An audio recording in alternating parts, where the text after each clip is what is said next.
नमस्कार, श्री स्वामी समर्थ. मी उज्ज्वला वाघ स्वागत करते तुमचं माझ्या रसभरीत खानदेशी यूट्यूब चॅनलवर.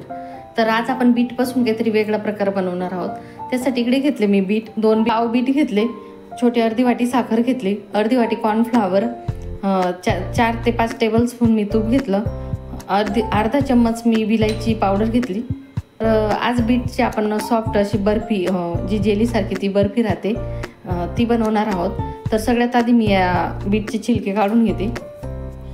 तर सगळ्यात आधी आपल्याला हे सालं काढून घ्यायचे बीटचे. बीट आधी स्वच्छ धुवून घेतले होते कारण माती.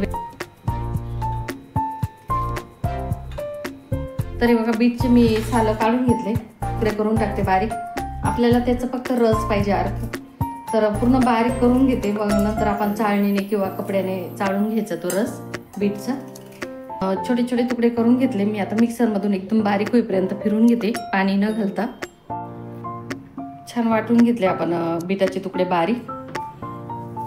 तर पाणी नाही घातलं त्याच्यात, त्याचा रस आपोआप हे होतो. तर इकडे माझ्याकडे नेट होतं, तुमच्याकडे कॉटनचा व्हाईट कपडा वगैरे असला तर त्याच्याने करा तुम्ही. तर आपण कपड्याने चाळून घ्यायचं हे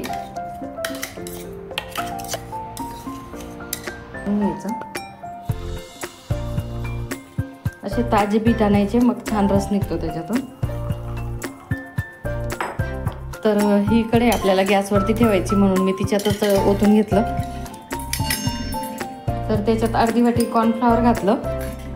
तर छान मिक्स करून घ्यायचं, एकजीव करायचं गॅसवर ठेवण्याच्या आधी, नंतर गठुळ्या होण्याची शक्यता राहते मग.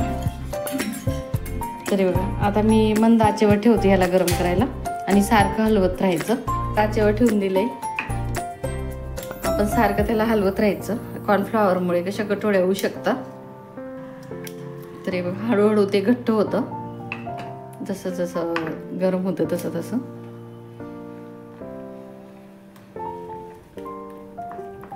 तरी बघा अगदी 2-3 मिनिटातच असं घट्ट झालंय छान. व वेलची पूड घालून घेतली व लगेचच साखर घालून घेणार आहे. साखर विरघळली. मी खूप मंद आचेवर करते ती प्रोसेस. तर तुमच्याकडे जर का पंपकिन सीड, टरबूजाच्या बिया असल्या तर तुम्ही नक्की टाकू शकता. माझ्या त्या बिया असतात अजून छान दिसलं असतं. तर आता मी तूप घालून घेते त्याच्यात 2 चम्मच.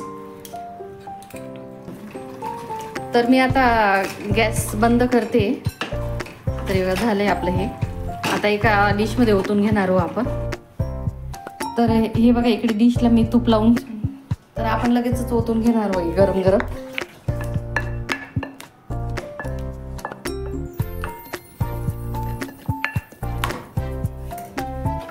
असं छान पसरवून घेतलं मी. आता याला आपण नॉर्मल टेम्परेचरवर येऊ देऊ. याला आपण 10-15 मिनिटं असेच राहू देऊ. मग आपण त्याचे छोटे छोटे क्यूब करू. तुम्ही फ्रीजमध्येही ठेवू शकता किंवा बाहेरही ठेवू शकता. तर मी 10-15 मिनिटासाठी फ्रीजमध्येच ठेवून देते याला, मग छोटे क्यूब छान पडतील त्याचे. तर हे बघा मी थोडं 10 मिनिटं फ्रीजमध्ये ठेवलं होतं कारण ते खूप जेली सारखं दिसत होतं म्हणून. तर तुम्ही फॅन खाली वगैरे असं बाहेरही राहू देऊ शकता, लगेच आपण असे हे करू शकता. तर हे बघा मी 10 मिनिटं फ्रीजमध्ये ठेवलं होतं. तर खूप छान वड्या पडत आहे. तुम्ही बाहेरही राहू देऊ शकता. तर आणि नंतर गार झाल्यानंतर अशा वड्या करू शकता. पण मुलांना कसं असे छान असे सेट झालेले कोणतेही वस्तू राहिल्या की खूप अशा दिसायला छान असल्या की आवडतात, म्हणून म्हटलं थोड्या वेळ ठेवावं आपण. तर तुमचेही मुलं बीट वगैरे खात नसतील तर नक्की तुम्ही ट्राय करून पहा. तरी बघा तयारी छान आपले बीटचे जेली. तर तुम्ही नक्की करून बघा. आपले मुलं जर का बीट खात नसले तर आपण असे ट्राय करू शकतो. पण त्या तर आजची रेसिपी दिसायला खूपच छान दिसत होती आणि मुलांना जेलीसारखे प्रकार खूप आवडतात. पण तुम्ही आवर्जून ना पंपकिन सीड्स किंवा टरबूजाच्या बिया टाकाच, तर छान अशी क्रंचनेस येते. तर आजची रेसिपी आवडली असेल तुम्हाला तर एक लाईक नक्की करा, शेअर करा आणि नवीन असाल चॅनलवर तर सबस्क्राईब नक्की करून घ्या. कारण अशाच पौष्टिक जी पारंपरिक खानदेशी अशा रेसिपी मी माझ्या चॅनलवर दाखवत असते सोप्या पद्धतीने. तर नक्की सबस्क्राईब करून घ्या. धन्यवाद.